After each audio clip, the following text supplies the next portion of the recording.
안녕하세요. 꿀돈입니다. 지금 우리는 말로만 듣던 꿈의 숫자가 현실이 되는 순간을 살고 있습니다.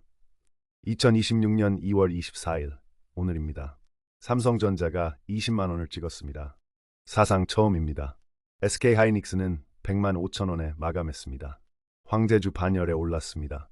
코스피는 5,969.64에 마감했습니다.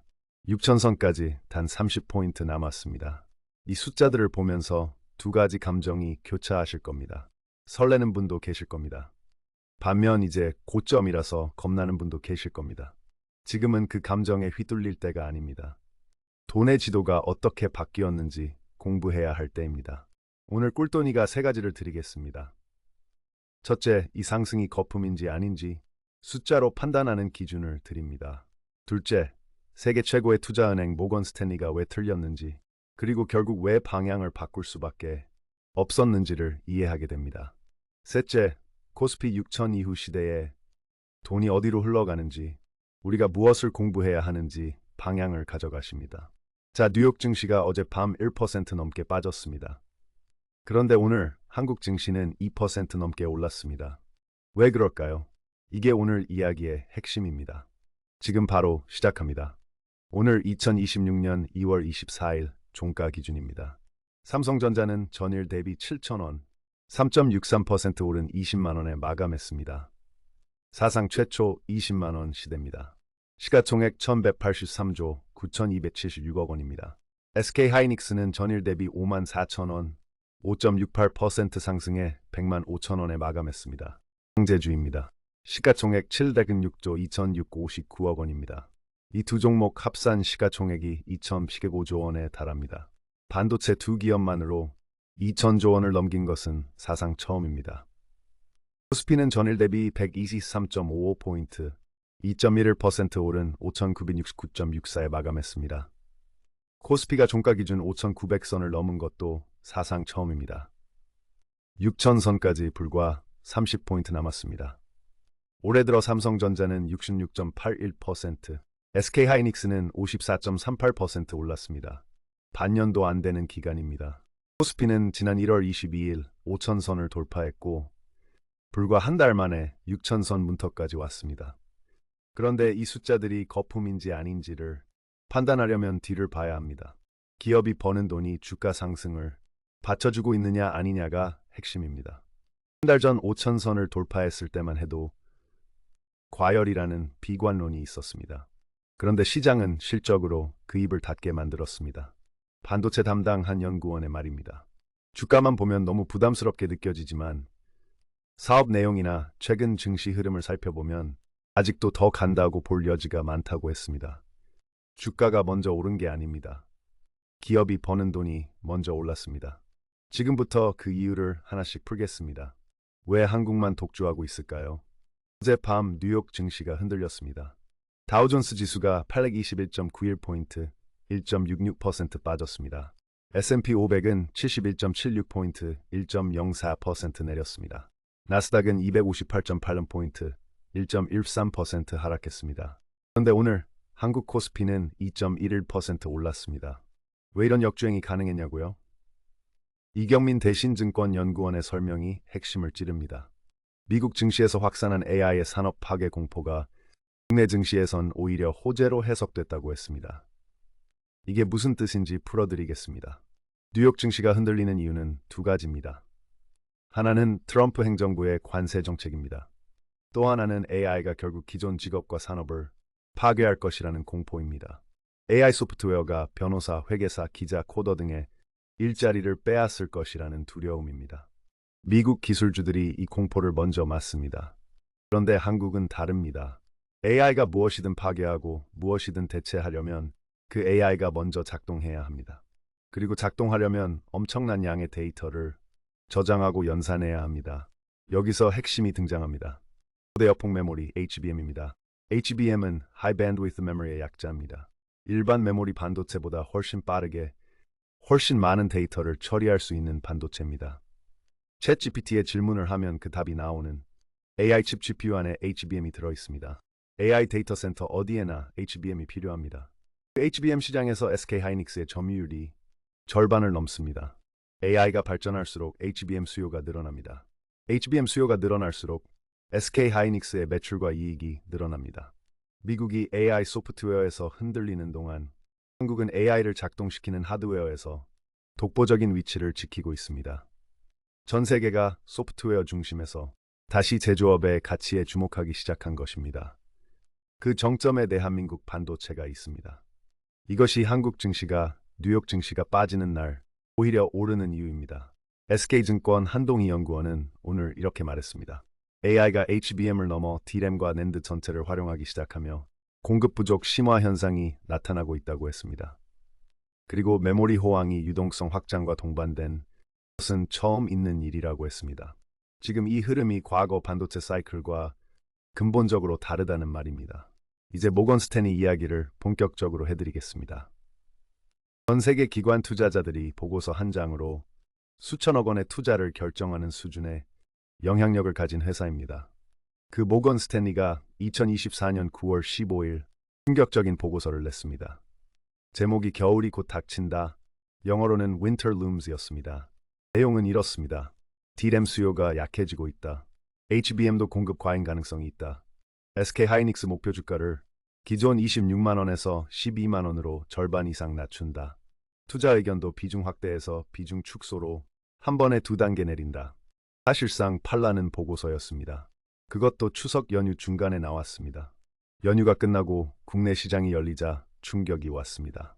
SK 하이닉스 주가가 장중 11% 넘게 빠졌습니다. 외국인이 하루 만에 SK 하이닉스 240만 주 이상을 팔았습니다. 삼성전자도 2% 하락했습니다. 많은 분들이 겁을 먹었습니다. 그런데 더 황당한 것이 있었습니다. 모건 스탠리는 이 보고서를 내기 이틀 전인 9월 13일 서울지점 창구를 통해 SK 하이닉스 주식 101만 1,729주를 대량 매도했습니다. 직전일 대비 3배 수준이었습니다. 보고서를 먼저 알고 팔았느냐는 의혹이 생겼습니다. 선행매매 의혹입니다. 한국거래소가 조사에 착수했습니다. 금융감독원장도 국감에서 조사 진행 중이라고 밝혔습니다. 그런데 시장은 어떻게 됐습니까? 보고서 발표 이후에도 SK 하이닉스 주가는 계속 올랐습니다. 보고서 발표 직전 16만 2,800원이던 주가가 보고서 발표 후 15만 2,800원으로 빠졌다가 한 달 뒤인 10월 25일에는 20만 1,000원을 찍었습니다. 보고서 발표 전보다 23.5% 올라버렸습니다. 시장이 모건 스탠리를 이겼습니다. 그러자 모건 스탠리가 입장을 바꿨습니다. 겨울이 곧 닥친다고 했던지 딱 한 달 만에 보고서를 냈습니다. SK 하이닉스 주식에 대한 우리의 평가가 단기적으로 틀렸다고 인정했습니다. 목표 주가를 12만 원에서 13만 원으로 올렸습니다. 그러나 여기서 끝이 아닙니다. 모건 스탠리는 그 이후에도 계속 방향을 틀었습니다. 2025년 3월 이번에는 삼성전자 목표가를 6만 5천 원에서 7만 원으로 SK 하이닉스 목표가를 15만 원에서 23만 원으로 올렸습니다. 2025년 9월에는 메모리 슈퍼사이클이라는 보고서를 내며 겨울이 온다고 했다가 올해는 따뜻한 겨울이 될 수 있다고 말을 바꿨습니다. 그리고 2026년 2월에 다시 삼성전자 영업이익 전망치를 245조 원, SK 하이닉스를 179조 원으로 제시하며 전례 없는 메모리 반도체 공급난이 심화하고 있다고 했습니다.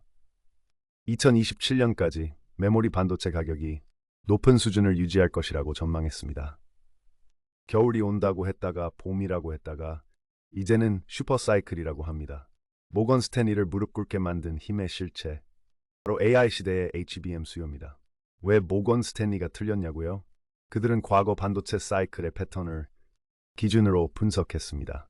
경기가 좋으면 수요가 늘고 나쁘면 줄어드는 패턴입니다. 그런데 AI 시대의 HBM 수요는 경기와 무관합니다. AI 투자는 경기가 나빠도 줄어들지 않습니다. 반도체가 경기 순환형 산업이 아니라 구조적 성장 산업으로 변모한 것을 모건 스탠리가 뒤늦게 인정한 겁니다. 그리고 보고서 내용도 2021년 작성한 것과 거의 같다는 자기 복제 논란까지 불거지면서 글로벌 거물급 투자은행의 분석이 얼마나 틀릴 수 있는지를 생생하게 보여줬습니다. 주가가 올라서 거품이라고요? 직접 숫자로 따져보겠습니다. 거품이라는 말을 하려면 기업이 버는 돈보다 주가가 훨씬 비싸야 합니다. 그것을 측정하는 지표가 PER, 주가 수익 비율입니다. 2000년대 닷컴 버블 때를 생각해 보십시오. 당시 기술주들의 PER이 100배, 200배를 넘었습니다. 기업이 돈을 거의 못 버는데 주가만 하늘을 찌른 겁니다. 꿈만 있었습니다. 지금은 다릅니다. 돈이 있습니다. 실제로 버는 돈이 숫자로 증명되고 있습니다. 삼성전자의 2026년 영업이익 전망치를 보겠습니다. 대신증권은 2,001조 원을 제시했습니다. NH투자증권은 2,004조 2천억 원입니다. 모건스탠리는 245조 원을 전망했습니다. SK하이닉스는 어떻습니까? SK증권은 176조 원, 대신증권은 174조 원을 예상했습니다. 모건스탠리는 179조 원을 봤습니다. 이 숫자들이 얼마나 대단한 건지 아십니까? SK하이닉스의 영업이익률 고점이 2017년 반도체 슈퍼사이클 때를 훌쩍 뛰어넘는 수준입니다. 증권사 반도체 담당 연구원들이 작년 하반기 이후 반년 넘게 당사 이익 추정치를 계속 올리고 있습니다. 즉 주가만 오른 게 아닙니다. 기업이 버는 돈이 주가 상승을 이끌고 있습니다. 가격이 오른 게 아니라 기업의 체급 자체가 바뀐 겁니다. 물론 리스크가 없다는 말이 아닙니다. 트럼프 행정부의 관세 정책이 한국 수출에 영향을 줄 수 있습니다. 중국 경쟁사들이 레거시 디램 시장에서 올라오고 있습니다. AI 거품론이 완전히 사라지지 않았습니다. 삼성전자 파운드리 부문은 아직 회복 중입니다. 이런 리스크들을 무시하면 안 됩니다. 그러나 지금의 상승이 구조적이라는 것과 리스크가 없다는 것은 전혀 다른 이야기입니다. 항상 본인이 감당할 수 있는 범위 안에서 투자하셔야 합니다. 외국인들이 왜 한국 주식을 이렇게 사들이는지 아십니까? 반도체 때문만이 아닙니다. 구조적인 이유가 하나 더 생겼습니다. 외국인 보유 주식 비중이 5년 9개월 만에 최대치를 기록했습니다. 이것이 상징하는 것이 무엇인지 보겠습니다. 코리아 디스카운트입니다. 같은 이익을 내는 기업이라도 한국 기업들의 주가는 미국이나 일본 기업보다 낮게 평가받아 왔습니다. 이유가 있습니다. 한국 기업들이 번 돈을 주주에게 잘 돌려주지 않는다는 인식이었습니다. 자사주를 잔뜩 쌓아두고 소각하지 않거나 배당을 적게 주거나 오너 일가 이익 중심으로 경영한다는 불신이었습니다. 그래서 외국인 투자자들이 한국 주식에 할인을 적용해 샀습니다. 그런데 이것이 바뀌고 있습니다. 어제인 2026년 2월 23일 국회 법제사법위원회에서 자사주 소각 의무화를 담은 3차 상법 개정안이 통과됐습니다. 재석위원 17명 중 찬성 11표, 반대 6표로 통과됐습니다. 더불어민주당의 코리아 프리미엄 K자본시장 특별위원회가 발의한 법안입니다. 내용이 무엇이냐고요? 기업이 새로 취득한 자사주는 취득일로부터 1년 이내에 소각해야 합니다. 기존에 보유 중인 자사주는 법 시행일로부터 1년 6개월 안에 소각해야 합니다. 위반 시 과태료가 부과됩니다. 외국인 투자 지분 제한 기업은 3년 이내 처분 예외 규정이 있습니다. 이 개정안은 오늘 2월 24일 본회의에서 처리될 예정입니다. 왜 이게 주주에게 좋냐고요? 자사주를 소각하면 시장에 유통되는 주식수가 줄어듭니다. 같은 이익을 주식수 적게 나눠 가지니 주당 순이익인 EPS가 올라갑니다. EPS가 오르면 주가가 올라갑니다. 파이는 그대로인데 나눠 먹는 사람이 줄어드는 겁니다. 한 사람당 돌아오는 파이 조각이 커집니다. 물론 반대도 있습니다. 국민의힘과 재계는 헤지펀드 등 기업 사냥꾼의 적대적 인수합병 공격에 방어 수단이 줄어든다고 우려합니다. 이 우려도 정당합니다. 양쪽 시각을 모두 이해해야 합니다. 그러나 외국인 투자자 입장에서는 한국 기업들이 번 돈을 주주에게 돌려주는 글로벌 표준이 법으로 정착된다는 것은 매우 긍정적인 신호입니다. 을왕리라고 불리는 미국 상장 한국 ETF EW화에도 글로벌 자금이 계속 유입되고 있습니다. 전 세계 투자자들이 이미 한국 주식을 쇼핑하고 있습니다. 이 코리아 디스카운트 해소 흐름과 반도체 실적 상승이 겹치면서 외국인과 기관 자금이 동시에 유입되고 있습니다. 오늘 기관 투자자가 유가증권 시장에서 2조 3,750억 원을 순매수했습니다. 금융투자만 2조 6,300억 원을 순매수했습니다. 이 자금이 코스피를 2% 이상 끌어올린 겁니다. 세계 최대 자산 운용사 블랙록은 지난 2월 20일 SK하이닉스 지분 5%를 확보했다고 공시했습니다. 블랙록이 SK하이닉스 주요 주주가 됐습니다. 그러면 앞으로 무엇을 공부해야 할까요? 이것은 특정 종목을 사라는 말이 아닙니다. 어디에 돈이 흘러가는지, 어떤 산업이 구조적으로 성장하는지 이해하라는 겁니다. 첫 번째, AI의 실체화입니다. 피지컬 AI라고도 합니다. 지금까지 AI는 화면 안에 있었습니다. 텍스트를 만들고, 이미지를 만들고, 코드를 짰습니다. 그런데 다음 단계는 AI가 현실 세계에서 직접 움직이는 겁니다. 공장 로봇이 AI로 작동하고, 자율주행차가 도로를 달리고, AI가 데이터 센터를 스스로 관리합니다. 이 피지컬 AI 시대가 오면 무엇이 필요할까요? 훨씬 더 많은 연산, 훨씬 더 많은 메모리, 훨씬 더 많은 전력이 필요합니다. HBM 수요가 더 늘어납니다. AI 데이터 센터의 전력 소모가 어마어마하게 커집니다. 전력 설비, 변압기, 전선 산업이 주목받는 이유입니다. 전기차가 아니라 AI 데이터 센터가 전력 수요의 새로운 핵심으로 떠오르고 있습니다. 한국은 피지컬 AI 선진국으로 도모할 수 있는 가능성이 있는 나라인 것입니다. 두 번째, HBM 주도권 싸움입니다. SK 하이닉스가 세계 1위를 지켜온 HBM 시장에서 다음 세대 경쟁이 벌어지고 있습니다. HBM4는 대역폭이 훨씬 넓고 전력 소모도 줄어든 차세대 고대역폭 메모리입니다. 삼성전자는 파운드리 가동률이 80%를 돌파하고 2나노 수율이 60%대에 진입하면서 퀄컴 AMD와의 수주 협상이 진행 중이라는 보도가 나왔습니다. 오는 2월 28일에는 AI 패권을 가를 운명의 결전이라고 불릴 만한 주요 발표가 예정돼 있습니다. 누가 HBM4의 주도권을 가져가느냐가 앞으로 반도체 시장의 핵심 변수입니다. 세 번째, 포트폴리오 리밸런싱입니다. 지금 코스피 시가총액에서 삼성전자와 SK 하이닉스가 차지하는 비중이 38.6%에 육박합니다. 코스피 200 전체 기업들의 올해 예상 영업이익 증가분 중 약 98%가 이 두 종목의 몫이라는 분석도 있습니다. 이 구조가 지금은 호재이지만 리스크이기도 합니다. 반도체 업황이 꺾이는 순간 코스피 전체가 흔들릴 수 있습니다. 그래서 반도체라는 주도주를 가져가되 코리아 디스카운트 해소 흐름에서 수혜를 받는 밸류업 종목들과의 조화가 필요합니다. 자사주를 많이 들고 있던 금융주, 통신주, 자동차주 등 가치주들이 3차 상법 개정안 통과 이후 주주 환원을 늘릴 수밖에 없는 구조가 됩니다. 이 흐름도 함께 주목하셔야 합니다. 코스피 7천, 8천은 허황된 꿈이 아닙니다. 노무라 금융투자는 올해 상반기 코스피 목표치를 7,500에서 8,000포인트로 제시했습니다. 메모리 기업들이 2026년 한국 전체 순이익의 64%를 차지하며 성장의 중심축이 될 것이라고 했습니다. 기업 지배구조 개혁이 실질적으로 이행될 경우 코리아 디스카운트 해소로 8,000선 돌파도 가능하다고 했습니다. 키움증권도 코스피 상단을 7,300포인트로 상향 조정했습니다. JP모간은 메모리 반도체 사이클에 맞서지 말라며 삼성전자 목표 주가를 24만원, SK하이닉스를 125만원으로 올렸습니다. CLSA도 삼성전자 26만원, SK하이닉스 125만원을 제시했습니다. 골드만삭스는 SK하이닉스 목표가를 120만원으로, 맥쿼리는 140만원으로 올렸습니다. SK증권은 오늘 삼성전자 목표 주가를 30만원, SK하이닉스를 160만원으로 올렸습니다. KB증권은 삼성전자 24만원을 제시하며 AI 서버 업체들이 삼성전자 메모리 출하량의 70%를 차지하며 서버 중심 수요 재편이 가속화되고 있다고 밝혔습니다. 지금 삼성전자가 20만원, SK하이닉스가 100만 5천원입니다. 증권사들이 제시하는 목표가까지 아직 거리가 있다는 뜻입니다. 물론 이것이 확정된 미래는 아닙니다. 그러나 방향을 읽는 것, 돈이 어디로 흘러가는지 이해하는 것이 투자 공부의 핵심입니다. 코스피 6천 시대가 코앞에 왔습니다.